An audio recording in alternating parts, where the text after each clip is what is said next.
Bienvenue en 1997. Cette année fut riche, entre la draft de Tim Duncan, le premier et seul Super Bowl remporté de Brett Favre, la sortie de l'école du micro d'argent et de Life After Death aux États-Unis. Ce nom est très bien approprié. Pour revenir au cinéma, l'année fut aussi riche avec Men in Black, Boogie Nights, Titanic et Batman et Robin. À cette époque où la Warner s'attendait à un immense succès, surtout vu le casting de dingue. Mais le film floppa car il est explosé au sol, il est éclaté, il est nul. Des blagues nulles.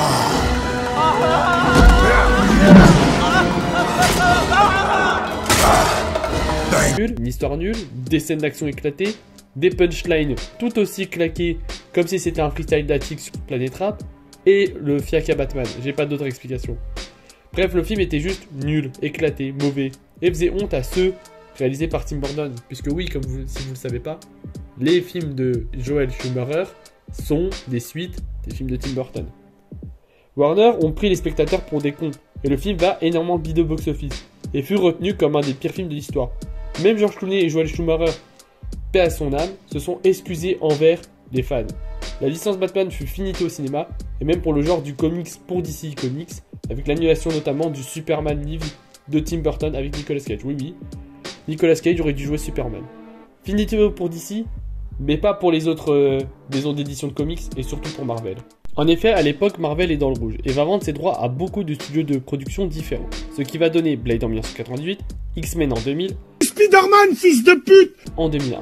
3 films Marvel, 3 masterclass, dans 3 styles et visions différentes du genre du comics.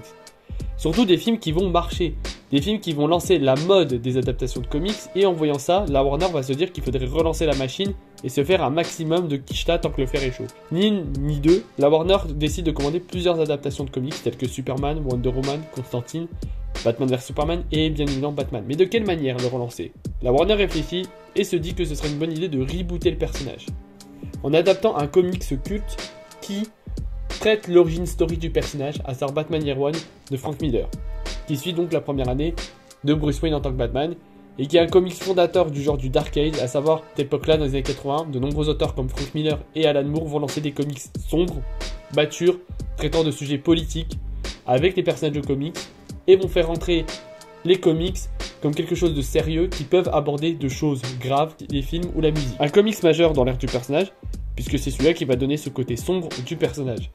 Une œuvre d'ailleurs que je vous recommande fortement, qui a d'ailleurs été rééditée par Urban Comics pour 6,99€, voire 4, donc allez-y si vous avez de la thune à dépenser. La Warner lance le projet et contacte donc Frank Miller pour réaliser le scénario, puisque oui, Frank Miller est aussi un scénariste, puisqu'il avait notamment scénarisé les 2 derniers Robocop à l'époque. Le film sera rated R et carte blanche sur la violence.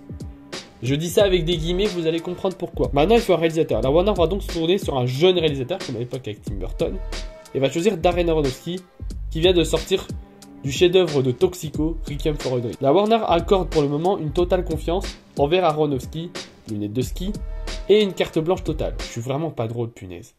Aaron, ce sera plus simple de l'appeler comme ça, va collaborer directement avec Frank Miller pour prendre un scénario qui va impressionner Miller pour sa brillance et surtout pour sa violence. Oui, Aronofsky a réussi à impressionner Frank Miller par la violence. On parle du mec qui a scénarisé 300 et Sin City. Le projet avance bien jusqu'à que la Warner va se mettre à poser ses limites. Un film rated R? Non. Aaron va accepter. Le point de discorde va sonner au moment du casting, puisque Aaron veut Joaquin Phoenix dans le rôle de Batman.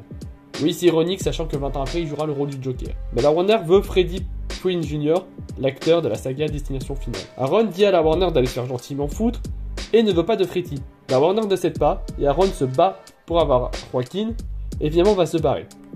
La Warner voulait juste faire un film opposé à la vision de Aaron pour vendre des jouets. Warner va préférer se concentrer sur un film Batman Superman avec Wolfgang Peterson et Colin Farrell et Jude Law dans le casting, mais ce film va lui aussi être annulé et retardé, donner le film qu'on connaît aujourd'hui. Quelques temps après le projet est rebooté et redonné lui aussi à un jeune réalisateur nommé Christopher Nolan, qui va donner le film que nous connaissons tous en 2005, Batman Begins. Mais alors à quoi ressemblait la vision d'Aronofsky sur le personnage de Batman? Alors oui, le script du film est disponible sur internet et je vous invite tous à aller le lire si vous connaissez la langue du Daisy ou même d'aller lire de nombreux articles, vidéos qui ont été faits sur ce projet avorté. L'histoire aurait dû s'inspirer des films noirs des années 70 type Taxi Driver, Death Wish et French Connection. C'est un film sombre avec un personnage bien complexe qui a un sens de la justice bien élevé. On aurait dû suivre une Gotham sale, sombre et dépravée, On aurait dû suivre 3 personnages principaux dans ce film, tout comme dans le comics Batman Year One. Un James Gordon dépressif proche du suicide tentant de sauver la ville de Gotham et écœuré par cette même ville touchée par la corruption. Puisque oui, dans ce film, on n'aurait pas dû avoir une némésis comme le Joker, Riddler ou tout. L'ennemi dans ce film aurait été la ville de Gotham et sa corruption. Selina Kyle, à savoir Catwoman, une jeune prostituée tentant de survivre dans cette ville de Gotham et voulant s'émanciper de cela, ayant un fort caractère. Et évidemment Bruce Wayne, qui aurait été recueilli après le meurtre de ses parents par Little Al, une version afro-américaine et mécano de Alfred. Bruce aurait donc grandi dans la rue, en étant mécano, rejetant son héritage, et surtout encore traumatisé par le meurtre de ses parents. Bruce, en voyant l'état déplorable et vomitif de Gotham, aurait décidé de faire justice soi-même. Nous aurions donc dû suivre un Batman tentant de faire son deuil à travers la violence. En effet, le film aurait misé sur un Batman violent, faisant beaucoup d'erreurs, atteint psychologiquement. Désolé les gars, mais c'est pas normal de sortir la nuit en chauve-souris et tabasser des gens à 3h du matin jusqu'à leur faire une commotion cérébrale. Ça s'appelle Alexandre Benalla, c'est tout les gars. Et une version low cost, puisque oui, vu que Bruce Wayne a rejeté son héritage, il n'est pas riche comme dans les autres adaptations. Son équipement aurait été composé d'un costume à base d'équipements de hockey et de football américain, de tissus bas de gamme, de gadgets à la MacGyver et d'une Batmobile à base de Lincoln Continental avec 2 moteurs de bus branchés. Ce film aurait donc dû suivre des personnages refusant une destinée dans cette ville macabre et violente qui vont devoir l'accepter pour retrouver un semblant d'espoir. Hollywood c'est petit et malgré son annulation, le film de Aaron a transmis son savoir à d'autres œuvres qui vont adapter le Chevalier Noir. Ce film Batman mort et annulé va inspirer d'autres films qui vont piocher certains éléments de cette œuvre avortée. L'aspect première année réaliste pour Batman Begins, un Batman violent sans espoir pour Batman vs Superman, un Gotham crasseux et corrompu pour Joker avec Joaquin Phoenix en plus, et un Batman atteint psychologiquement avec The Batman. Aronofsky, oui je l'appelle Aronofsky maintenant, qu'est-ce que tu vas faire, continuera de construire sa grande carrière avec de nombreuses masterclass, dont sa prochaine qui sera The Wall avec Brendan Fraser, et comme de par hasard, Brendan Fraser a joué dans quoi? Dans l'adaptation annulée de Batgirl qui devait sortir l'année prochaine. Aaron restera autour du monde de comics, qu'il était notamment impliqué dans le film Wolverine le combat de l'immortel, mais se barra pour différents artistiques aussi. En étant un grand fan de Batman, j'aurais aimé voir ce film. Voir un Batman brutal, fou, dans un Gotham à son image m'aurait fait rêver. Explorer un Gotham à la Taxi Driver, mais qui prend des libertés, puisque ce n'aurait pas été juste un copier-coller, mais vraiment un film différent, avec une vision différente de ce personnage, montrer qu'il est fou et que c'est pas un exemple à suivre, j'aurais aimé. Mais on se contentera seulement d'artwork et de ces films cités précédemment.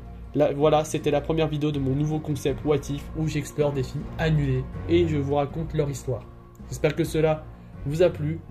On se retrouvera bientôt pour de prochaines vidéos, dont une le 25 décembre. Et après ça, vous allez voir, il n'y aura que des dingueries sur cette chaîne. Allez, salut bande de narval. The hell are you supposed to be?